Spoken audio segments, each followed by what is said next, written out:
नमस्कार, आप the Bihar plus देख रहे हैं। मैं हूं परमवीर सिंह।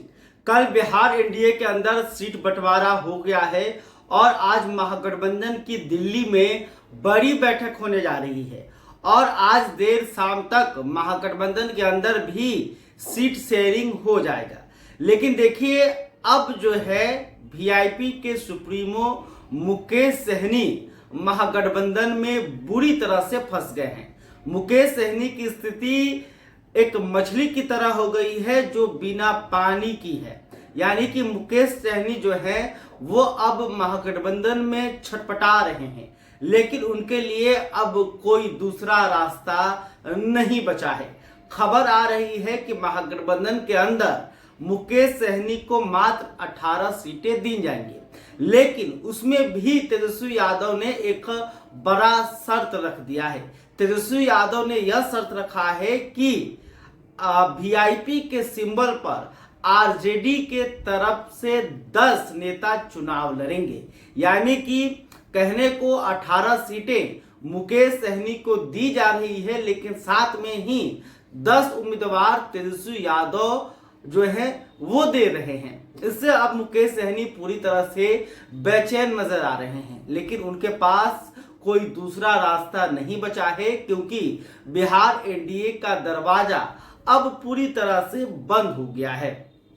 बिहार एनडीए के अंदर सीटों का बंटवारा हो चुका है और आज तेजस्वी यादव और लालू प्रसाद यादव राहुल गांधी और कांग्रेस के अध्यक्ष मल्लिकार्जुन खड़गे के साथ बैठक करने जा रहे हैं और इस बैठक के अंदर बिहार महागठबंधन के का जो सीट बंटवारे का फॉर्मूला है वो सेट हो जाएगा और शाम तक सीटों का चयन भी महागठबंधन कर लेगी कि कौन से सीट पर कौन सी पार्टी चुनाव लड़ेगी।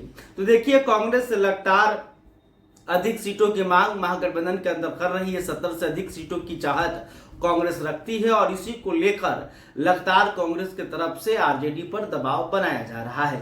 कांग्रेस ने 75 उम्मीदवारों की लिस्ट भी तैयार की है, लेकिन आज जब तेजस्वी यादव राहुल गांधी के साथ बातचीत करेंगे, खुद उनके साथ लालू प्रसाद यादव भी मौजूद रहेंगे, तब देखना होगा कि आखिर कांग्रेस को कितनी सीटें दी जाएंगी। इसके अलावा कांग्रेस ने अपने उम्मीदवारों को नामांकन करने का आदेश भी दे दिया है कि आप लोग जो पहले चरण के उम्मीदवार हैं वो नामांकन करें। अगर सीट बंटवारे में कुछ फेरबदल होता है तो फिर इनका नामांकन वापस ले लिया जाएगा।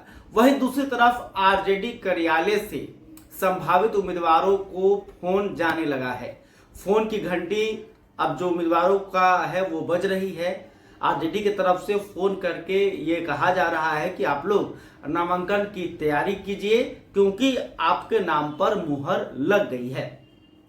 इसके अलावा पशुपति कुमार पारस की भी बात कर लेते हैं। पशुपति कुमार पारस भी महागठबंधन के अंदर असहज महसूस कर रहे हैं और पशुपति कुमार पारस जो हैं वो महागठबंधन से इधर उधर देख रहे हैं।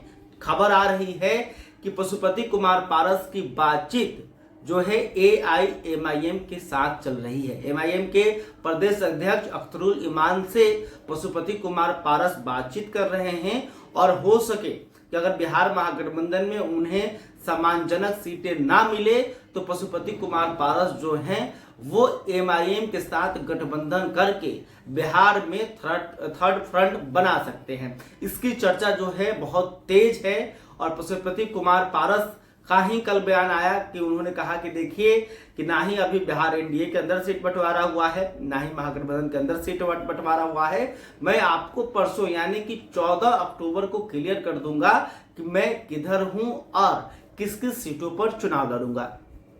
तो महागठबंधन के अंदर मुकेश सहनी जो कि डिप्टी सीएम पद की मांग पर अड़े हुए थे, इसके अलावा 60 सीटों की मांग कर रहे थे, उस मुकेश सहनी को तेजस्वी यादव ने मात्र 8 सीट दिया है। 18 कहने को है, लेकिन 8 ही वीआईपी के उम्मीदवार होकर बाकी 10 जो होंगे वो आरजेडी के नेता वीआईपी के सिंबल पर चुनाव लड़ेंगे। इसके अलावा डिप्टी सीएम के उम्मीदवारी पर भी मुहर नहीं लगी है, यानी कि यह ऐलान नहीं होगा कि मुकेश सहनी डिप्टी सीएम के उम्मीदवार हैं।